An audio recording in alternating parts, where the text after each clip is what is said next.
opening hook, grabbing viewers instantly. The sound of laughter echoed down the empty hallway, sharp, taunting, cruel. Mia Thompson's heart began to race, but her feet kept moving forward. She had learned long ago that showing fear was like adding fuel to a fire. But this time, something was different. A sudden yank on her collar sent her stumbling backward, her books scattering across the floor. She froze, not because she was scared, but because she was finally done being silent. Chapter 1: The Girl Who Tried to Disappear. Mia was the kind of girl most people didn't notice. Her seat in class was always in the back, preferably by the window. She avoided the cafeteria when it was crowded, slipping in late and leaving early. She preferred books to people, not because she hated anyone, but because books didn't judge. Her classmates had labeled her weird early on. She didn't have trendy clothes, didn't join after-school clubs, and never volunteered to answer questions. She was invisible, except to the wrong kind of people. Jake Morgan and his crew had been tormenting her since middle school. Jake wasn't the biggest or the smartest guy in school, but he had a certain swagger that made him think he owned the place. His friends followed him around like shadows, laughing at every cruel joke he made. "Hey, ghost girl," Jake would call across the hall, "you sure you're not mute?" Sometimes, he'd shove her books out of her hands just to see her scramble. Other times, he'd block her locker until she was late for class. Every insult, every shove, every snicker Mia endured in silence. She told herself it was better than making it worse. She told herself she could handle it. But deep down, she knew she was tired. Chapter 2: The Dojo and the Promise. Mia's father had been the opposite of her, outgoing, confident, always ready to meet the world head-on. When she was 8, after noticing how shy and withdrawn she was, he brought her to a small judo dojo tucked between a bakery and an old bookstore. It was nothing like the martial arts schools she'd seen in movies. There were no flashy uniforms or big trophies, just a quiet room with worn tatami mats, a faint smell of sweat and wood polish, and the low, calm voice of Sensei Ito. "Why judo?" Mia had whispered to her dad. "Because judo teaches you that strength isn't about hurting people," he said. "It's about knowing you could, but choosing not to." Sensei Ito had knelt down to her level. "Judo is the gentle way," he told her. "You will learn to use balance, not brute force. You will learn to control yourself before you control anyone else." At first, Mia struggled. She was timid, afraid to even grab her partner's GI during practice. But Sensei Ito was patient. Step by step, she learned grips, throws, and holds. More importantly, she learned discipline. Her father would watch from the side, smiling proudly. Then, when Mia was 13, her world shifted. Her father passed away unexpectedly. For a while, she stopped training. The dojo felt too quiet without him there. But one day, she remembered his words, "Stand tall, Mia," and returned. From then on, the dojo became her sanctuary. Chapter 3: The Rainy Tuesday. It happened on a dull, rainy Tuesday. The kind of day when the gray sky seemed to press down on everything. Mia had stayed late after class to finish a project in the library. Most students had already gone home. She was heading toward her locker when she heard Jake's voice. "Well, look who's still haunting the halls." She ignored him, keeping her head down. The sound of sneakers squeaking on the wet floor grew louder. "I'm talking to you, ghost girl." Mia walked faster. Then yank, her collar was pulled hard from behind. She stumbled, her book slipping from her arms and hitting the floor with a loud smack.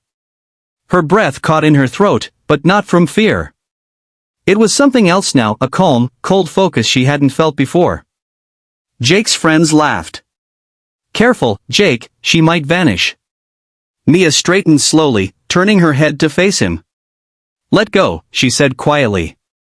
Jake grinned. "Or what?" Chapter 4: The Judo Awakens. It happened in one fluid motion, no hesitation, no second guessing. Her right hand shot up, grabbing Jake's wrist with a firm, practiced grip. She rotated her hips, twisted his arm, and applied pressure in just the right spot. The smirk on his face evaporated, replaced by a flash of pain. "Ah, what the let go!" Jake yelped. One of his friends lunged forward to grab her shoulder, but Mia pivoted, catching his wrist and locking it in a standing armbar. He dropped to one knee instantly, his face contorting in shock and pain. The hallway went dead silent. Mia's voice was calm, almost gentle. "I told you to let go." Then she released them both, stepping back. They staggered away, clutching their wrists like they'd touched fire. Chapter 5, Shockwaves. A classroom door opened and a teacher stepped out. "What's going on here?" Jake started to speak, but Mia's voice cut through. "They grabbed me. I defended myself." The teacher looked at the two boys, then at Mia. "Go to the nurse," she ordered them, before turning to Mia. "You, come with me." In the principal's office, Mia explained everything. To her surprise, the principal didn't scold her. "Mia, you had every right to defend yourself.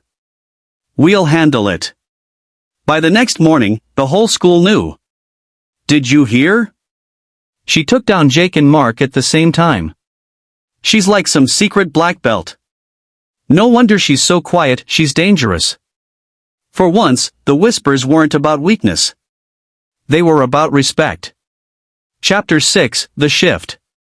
Jake avoided her for weeks. His friends too.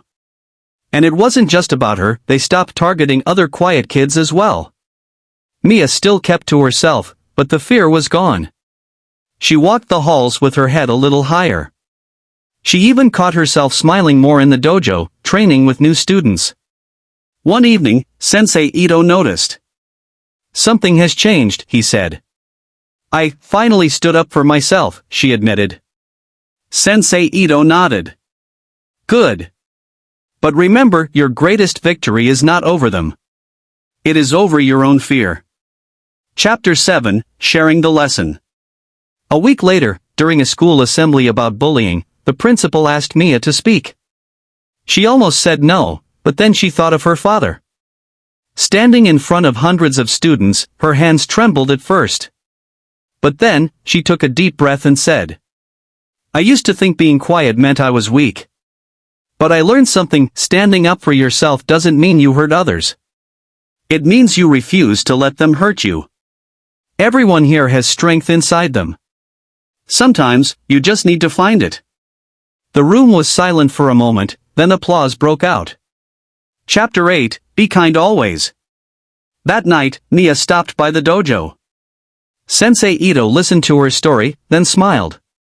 "Mia," he said, "true judo is not about breaking wrists, it's about breaking fear." She bowed, understanding fully now. The strength she carried wasn't just for her, it was to protect others, to remind them they mattered. From then on, Mia lived by 3 simple words: be kind always. Call to action for YouTube. Speech balloon: have you ever stood up to a bully? Share your story in the comments, I read every single one. Bell subscribe to Be Kind Always for more powerful, inspiring stories that can change lives. And remember, strength is not about hurting others. It's about protecting yourself and the people around you. Be kind always.